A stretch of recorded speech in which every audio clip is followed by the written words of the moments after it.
मैं YouTube channel के माध्यम से श्री शिव महापुराण कथा सुनाने जा रहा हूँ। उससे आप लोग पहले को शिव गणेश वंदना, शिव वंदना और गुरु वंदना सुनाने जाऊंगा। भक्तजनों, जो भी मेरे आप लोग यूट्यूब चैनल पहली बार देखें, मेरे चैनल को सब्सक्राइब करें। वीडियो पसंद आए तो लाइक कमेंट करना ना भूलें। बोलो जय सीताराम, हरे श्री हरे कृष्ण कृष्ण कृष्ण हरे हरे, हरे राम राम राम। जय जय श्री गणेशाय गौरी गणपते नमो नमः। गौरी गजानम गौरी गणेशाय श्री गणेशाय नमो नमः। जय जय श्री गणेशाय गौरी गणपते गौरी गजानम। जय जय श्री गणेशाय नमो नमः। जय जय श्री गणेशाय गौरी गणपते। जय मां सरस्वती देवी नारायणी नमो नमः। जय जय श्री गणेशनम पूजनम गौरी गणेशनम आह्वानम गौरी गणे लक्ष्मी देवी नारायणी नमो नमः। ओम गजानन भूतगणा सेवितम कपित जम्बू फलुचारुभक्षणम उमासुत शोक विनाशकारम नमामि बिंदेश्वर पाद पंकजम। ओम श्री गणेशाय नमो नमः। जय जय श्री गणेशाय नमो नमः। जय गणेश गिरिजा सुमन मंगल मूल सुदान कातोद्यादास तुम देव अभय वरदान ब्रह्मटुंड महाकाय सूर्य कोटि संप्रभा निर्विघ्नोमय देव शुभकार्येषु सर्वदं। जय जय श्री गणेशाय नमो नमः। जय मां सरस्वती देवी नारायणी नमो नमः। कंठे यस्य विराजते गरलम गंगा जलम मस्तके वामे अंग गिरिराज राजतन यजा भवानी पति नंदी स्कंद गणधराज सहित श्री विश्वनाथ प्रभु काशी मंदिर स्तोखली गुरुदाद मंगलम कपूर गौरम करुअवतारम संसार सारम मुद्गेंदहारम सदा वसंत निदारविंदे भवम भवानी सहितम नमामि। करिदंडवत सरे समे प्रमुख करिदंडवत सप्रेम धिज शिव सन्मुख कर जोरी विनय करत गत कर समुझ गौर गति मोरे। बोलो हर हर महादेव तुम सदा जय जय कराय नमो नमः। अखंड नंद बोधाय श्री संताप हरिणे सच्चिदानंद रूपाय तस्मै श्री गुरुवे नमः। अखंड मंडलाकारं व्याप्तेन चराचरं तद्वदर्शितेन तस्मै श्री गुरुवे नमः। अज्ञानतिमिराधस ज्ञाननचसकालाय चक्षुमिलितं येन तस्मै श्री गुरुवे नमः। गुरुर्ब्रह्मा गुरुर्विष्णु गुरुर्देवो महेश्वरा गुरु साक्षात् परब्रह्म तस्मै श्री गुरुवे नमः। निषदा जय जय कराय नमो नमः। श्री गुरु चरण सरोज रज निज मन मुकुर सुधारि मरनहु रघुमल विमल जसु जोदाय गोपलुचारि बुद्धिहीन तनु जानिके सुमरहु पवन कुमार बल बुद्धि विद्या देव मोहि हरहु कलेश विकारे संकट मोचन महावीर तुम सदा जय जय कराय नमो नमः। ओम नमः शिवाय जय नमः शिवाय जय महादेव शिव नमः शिवाय। ओम नमः शिवाय जय नमः शिवाय जय नमः शिवाय जय नमः शिवाय हर हर महादेवाय नीलकंठाय नमो नमः।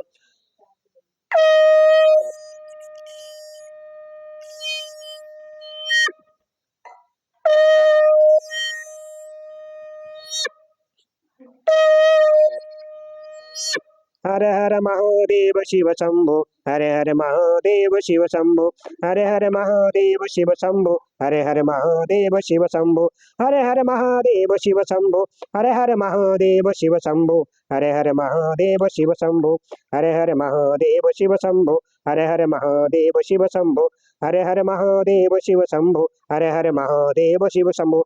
भक्तजनों, सबको सीताराम। हरे कृष्ण कृष्ण कृष्ण हरे हरे, हरे राम राम। भक्तजनों, मैं यूट्यूब चैनल के माध्यम से अति पावन श्री शिव महापुराण कथा आप सभी को सुनाने जा रहा हूँ।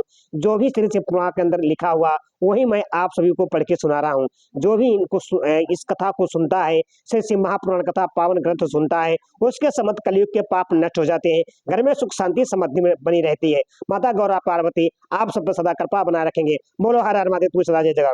भक्तजनों, तो कल जो मैंने कथा सुनाई थी, ब्रह्मा जी के द्वारा महत्व के रूप में भगवान शिव की ही महानता का प्रतिपादन, उनकी कृपा को ही सब साधनों का फल बताना तथा उनकी आज्ञा से सब मुनियों का नैमी सदन में जाना, नैमी सदन में आना, जो कल कथा मैंने सुनाई थी। भक्तजनों, आज मैं श्री शिव महापुराण कथा वैभव संहिता पूर्व खंड से सुनाने जा रहा हूँ। अध्याय 4-5 से बहुत अति पावन पवित्र ग्रंथ मैं आपको कथा सुनाने जा रहा हूँ, श्री शिव महापुराण कथा। जो भी इंसान समय निकाल सुनेगा उसके समस्त कलयुग के पाप नष्ट हो जाएंगे, घर में सुख शांति समृद्धि बने रहेगी। माता गौरा पार्वती आप सभी पर कृपा बना रखेंगे। बोलो हर हर महादेव, तू सदा जय जयकार। आओ भक्तजनों, न्यायवी शरण में धीर सत्र के अंत में मुनियों के पास वायु देवता का आगमन, उनका सत्कार तथा ऋषियों के पूछने पर वायु के द्वारा पशुपाश एवं पशुपति का तात्विक विवेचन की कथा।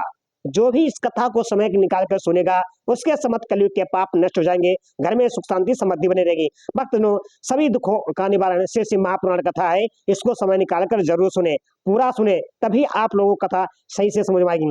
बोलो राम राम की लूटे है, लूट सके तो लूटे, काल समय पछताएगा जब प्राणी जाएंगे छूट। बोलो सियाबल रामचंद्र की जय, हे पवन पुत्र हनुमान की जय। बोलो हर हर महादेव, पुरुष सदा जय जयकाराय नमो नमः।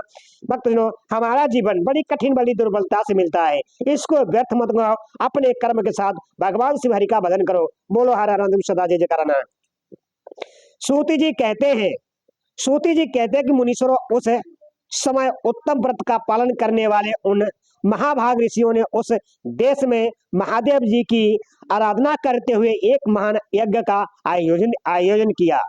वह यज्ञ जब आरंभ हुआ तब महर्षियों को सर्वथा आश्चर्यजनक जान पड़ा। तदंतर समय बीतने पर जब प्रचुर दक्षिणाओं से युक्त वह यज्ञ समाप्त हुआ तब ब्रह्मा जी की आज्ञा से वायुदेव स्वयं वहां पधारे। उनको आया देख दीर्घकालिक यज्ञ का अनुष्ठान करने वाले वे मुनि ब्रह्मा जी की बात को याद करके अनुपम हर्ष का अनुभव करने लगे। उन सबने उठकर आकाश जन्मा वायु देवता को प्रणाम किया और उन्हें बैठने के लिए एक सोने का बना हुआ आसन दिया। वायु देवता उस आसन पर बैठे। मुनियों ने उनकी विधिवत पूजा की। तदंतर उन सबका अभिनंदन करके वे कुशल मंगल पूछने लगे। बोलो हर हर महादेव, तुलसी सदा जय जयकाराय नमः। वायु देवता बोले, ब्राह्मणों, इस महान यज्ञ का अनुष्ठान पूर्ण होने तक तुम सब लोग सकुशल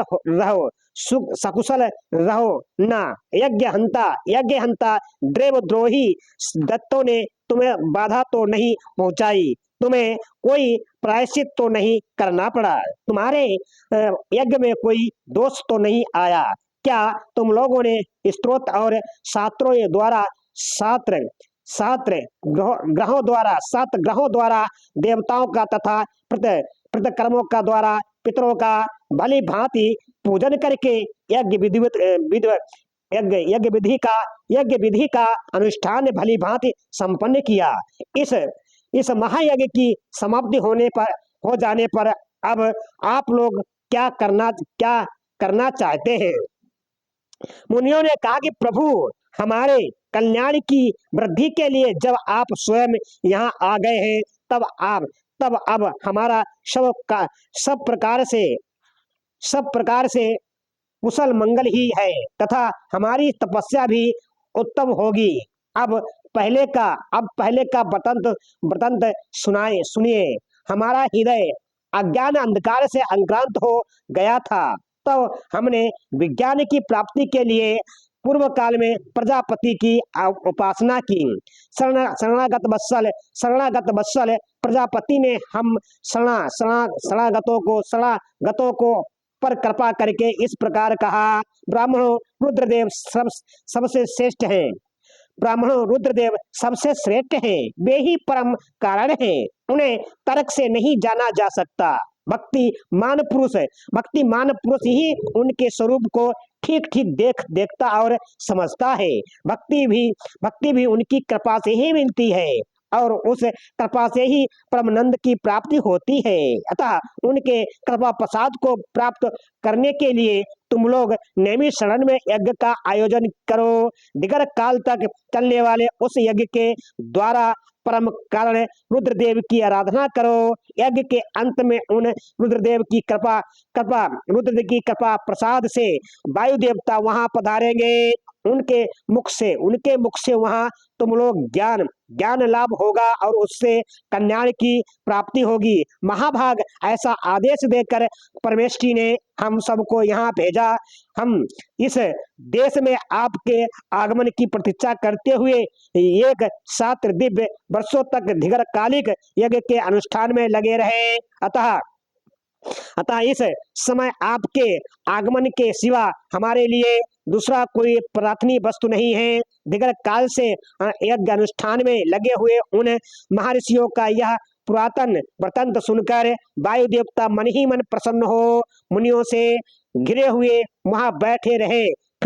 फिर उन सबके पूछने पर उनके भक्ति भाव की वृद्धि के लिए उन्होंने भगवान शंकर के सृष्टि आदि ईश्वर को संक्षेप से बताया। नैवी शरण के ऋषियों ने पूछा, देव आपने ईश्वर विषय ज्ञान कैसे प्राप्त किया तथा आप व्यक्त जन्मा ब्रह्मा जी के शिष्य किस प्रकार हुए? वायु देवता बोले, महर्षियों 19वें कल्प का नाम क्षेत्रलोहित कल्प क्षेत्रलोहित कल्प समझना चाहिए। उसी कल्प में चतुर्मुख ब्रह्मा ने सृष्टि की कामना से तपस्या की। उनकी उस तीव्र तपस्या से संतुष्ट हो स्वयं उनके पिता देवदेव महेश्वर ने उन्हें दर्शन दिया। वे दिव्य कुमार अवस्था से युक्त रूप धारण करके रूपवानों से श्रेष्ठ नामक मुनि होकर दिव्य वाणी बोलते हुए उनके सामने उपस्थित हुए। वेदों के अधिपति तथा सबके पालक पिता महेश्वर का दर्शन करके गायत्री सहित ब्रह्मा जी ने उन्हें प्रणाम किया और उन्हीं से उत्तम ज्ञान पाया। ज्ञान पाकर विश्वकर्मा चतुर्मुख ब्रह्मा संपूर्ण चराचर भूतों की सृष्टि करने लगे। साक्षात परमेश्वर शिव से सुनकर ब्रह्मा जी ने अमृत स्वरूप ज्ञान प्राप्त किया था। इसीलिए मैंने तपस्या के बल से उन्हीं के मुख से उस ज्ञान को उपलब्ध किया। मुनियों ने पूछा कि आपने वह कौन सा ज्ञान प्राप्त किया जो सत्य से भी परम सत्य एवं शुभ है तथा जिसमें उत्तम निष्ठा रखकर पुरुष परमानंद को प्राप्त करता है? वायु देवता बोले, महर्षियों मैंने पूर्व काल में पशुपति का जो ज्ञान प्राप्त किया था। सुख चाहने वाले पुरुष को उसी में ऊंची निष्ठा रखनी चाहिए। ज्ञान से उत्पन्न होने वाला दुख ज्ञान से ही दूर होता है। वस्तु के विवेक का नाम ज्ञान है। वस्तु के 3 भेद माने गए हैं, जड़ प्रकृति चेतन जीव, और उन दोनों का नियंता परमेश्वर इन्हीं तीनों को क्रम से पास पशु तथा पशुपति कहते हैं। तत्वज्ञ पुरुष प्राय इन्हीं 3 तत्वों का अक्षर तथा उन दोनों से अतीत कहते हैं। अक्षर ही पशु कहा गया है। अक्षर तत्व का ही नाम पास है तथा क्षर और अक्षर दोनों से परे जो परम तत्व है उसी को पति या पशुपति कहते हैं। प्रकृति को ही अक्षर कहा गया है। पुरुष जीव को ही अक्षर कहते हैं और जो इन दोनों को प्रेरित करता है वह अक्षर और अक्षर दोनों से भिन्न सब पर तत्व परमेश्वर कहा गया है। माया का ही नाम प्रकृति है। माया का नाम ही प्रकृति है। माया का ही नाम प्रकृति है। पुरुष उस माया से आवृत है। मल और कर्म के द्वारा प्रकृति का पुरुष के साथ संबंध होता है। शिव ही इन दोनों के प्रेरक ईश्वर है। माया महेश्वर की शक्ति है। चित्त स्वरूप जीव उस माया से आवृत है। चेतन जीव को आच्छादित करने वाला अज्ञानमय पास ही मल कहलाता है। उसी से शुद्ध हो जाने पर जीव स्वतः शिव हो जाता है। वह विशुद्ध ही शिव तत्व है। मुनियों ने पूछा, सर्वव्यापी चेतन को माया किस हेतु से आवृत करती है? किसी लिए पुरुष को आवरण प्राप्त होता है और किस उपाय से उसका निवारण होता है? वायु देवता बोले, व्यापक तत्व को भी आंशिक आवरण प्राप्त होता है क्योंकि कला आदि भी व्यापक है। भोग के लिए किया गया कर्म ही उस आवरण में कारण है। मल का नाश होने से वह आवरण दूर हो जाता है। कला विद्या राग काल और नियत इन्हीं को कला आदि कहते हैं। कर्म फल का जो उपभोग करता है उसी का नाम पुरुष जीव है। कर्म 2 प्रकार के हैं, पुण्य कर्म और पाप कर्म। पुण्य कर्म का फल सुख और पाप कर्म का फल दुख है। कर्म अनादि है और फल का उपभोग कर लेने पर उसका अंत हो जाता है। पद्धति यदापि जड़ कर्म का चेतन आत्मा से कुछ संबंध नहीं है। तथापि अज्ञान बस जीवन उसे अपने आप में मान रखा है। भोग कर्म का विनाश करने वाला है। प्रकृति को भोग कहते हैं, प्रकृति को भोग कहते हैं और भोग का साधन है शरीर, ब्रह्मा, इंद्रियां और अतः कारण उसके द्वार है। असीम अतिशय अतिशय भक्ति भाव से उपलब्ध हुए महेश्वर के क्रम प्रसाद से मल का नाश होता है और मल का नाश हो जाने पर पुरुष निर्मल शिव के समान हो जाता है। विद्या पुरुष की ज्ञान शक्ति को और कला उसकी क्रिया शक्ति को अभिव्यक्त करने वाली है। राग भोग वस्तु के लिए क्रिया क्रिया में प्रवृत्त करने वाला होता है। काल उसमें अवच्छेदक होता है और नियत उसे निरंतर में रखने वाली है। अव्यक्त रूप जो कारण है वह त्रिगुणमय है। उसी से जड़ जगत की उत्पत्ति होती है और उसी में उसका लय होता है। तत्व चिंतक पुरुष उस अव्यक्त को ही प्रधान और प्रकृति कहते हैं। सत्य रज और तम ये तीनों गुण प्रकृति से प्रकट होते हैं। तिल में तेल की बाती वे प्रकृति में सूक्ष्म रूप से विद्यमान रहते हैं। सुख और उसके हेतु को संक्षेप से सात्विक कहा गया है। दुख और उसके हेतु राजस कार्य है तथा जड़ता और मोह ये तम गुणों के कार्य है। स्वात्विकी वृत्ति वार्थ को ले जाने वाली तमसी वृत्ति अधोगति में डालने वाली है तथा राजसी वृत्ति मध्य में स्थिति में रखने वाली है। पांच तन मंत्राएं, पांच भूत, पांच ज्ञान इंद्रिया, पांच कर्मेंद्रिया तथा प्रधान चित्त, महत्व में बुद्धि अहंकार और मन ये चार अतः कारण सब मिलकर 24 तत्व होते हैं। इसी प्रकार संक्षेप से ही विकार रहित अव्यक्त प्रकृति का वर्णन किया गया है। करणावस्था में रहने पर ही इसे अव्यक्त कहते हैं और शरीर आदि के रूप में जब वह कार्य अवस्था को प्राप्त होता है तब उसकी व्यक्ति संज्ञा होती है। ठीक उसी तरह जैसे कार्यावस्था में स्थित होने पर जिसे हम मिट्टी कहते हैं वही कार्य अवस्था में घट आदि नाम धारण कर लेती है। जैसे घट आदि कार्य मृत्तिका आदि कारण से अधिक भिन्न नहीं है, उसी प्रकार शरीर आदि अव्यक्त पदार्थ अव्यक्त से अधिक भिन्न नहीं है। इसीलिए एकमात्र अव्यक्त ही कारण उनका आधारभूत शरीर तथा योग भोग वस्तु है, दूसरा कोई नहीं है। मुनियों ने पूछा कि प्रभु बुद्धि इंद्रिय और शरीर से अतिरिक्त किसी आत्मा नामक वस्तु की वास्तविक स्थिति कहाँ है? वायु देवता बोले कि महर्षियों, सर्वव्यापी चेतन का बुद्धि इंद्रियां और शरीर से पृथक अवश्य है। आत्मा नामक कोई पदार्थ निश्चय ही विद्यमान है, परंतु उसकी सत्ता में किसी हेतु की उपलब्धि बहुत ही कठिन है। सत्य पुरुष बुद्धि इंद्रिय और शरीर को आत्मा नहीं मानते, क्योंकि स्मृति बुद्धि का ज्ञान अनियत है तथा उसे संपूर्ण शरीर का एक साथ अनुभव नहीं होता। इसीलिए वेदों और वेदांतों में आत्मा को पुराणभूत विषयों का स्मरण करता संपूर्ण ज्ञेय पदार्थों में व्यापक तथा अंतर्यामी कहा जाता है। यह ना स्त्री है, ना पुरुष है, ना पुंसक ही है, ना ऊपर है, ना अगल बगल में है, ना नीचे है, ना किसी स्थान विषय में। यह संपूर्ण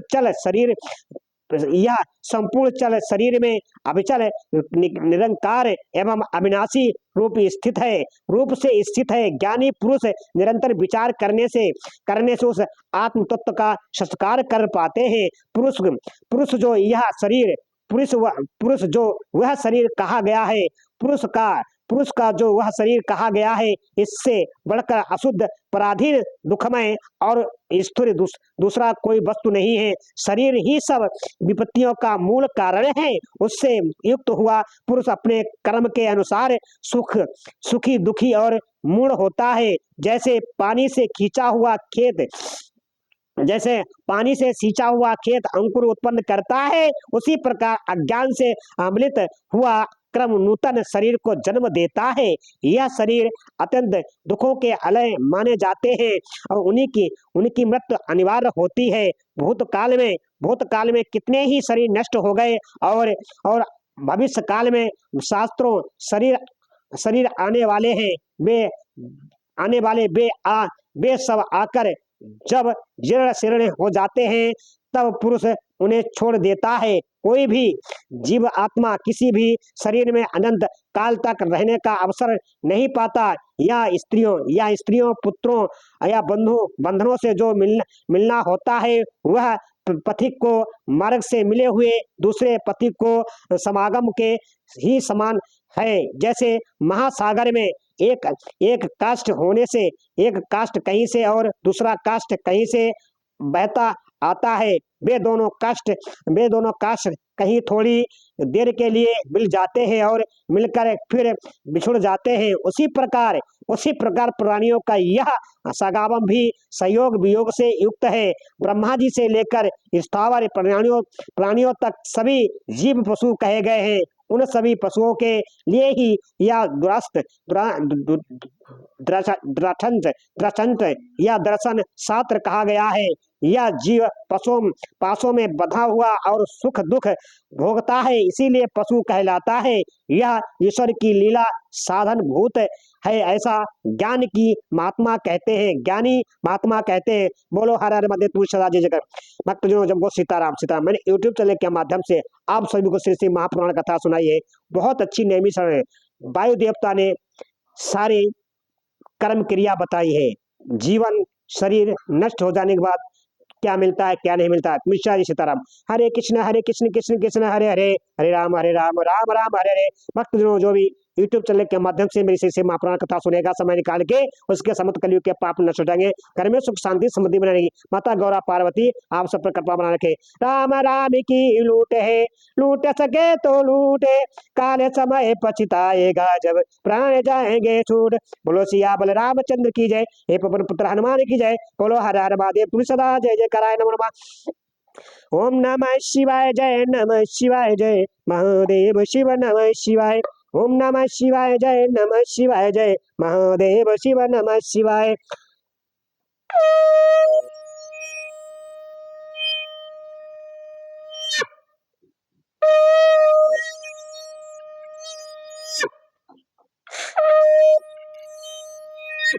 हरे हर महादेव शिव शंभो, हरे हर महादेव शिव शंभो, हरे हर महादेव शिव शंभो, हर हर महादेव शिव। भक्तजनों सबको सीताराम हरे कृष्ण। जो भी मेरा यूट्यूब चैनल परिवार देखे, चैनल को सब्सक्राइब जरूर करे। वीडियो पसंद आए लाइक कमेंट जरूर करे। बोलो हर हर महादेव। ओम नमः शिवाय, ओम नमः शिवाय, ओम नमः शिवाय।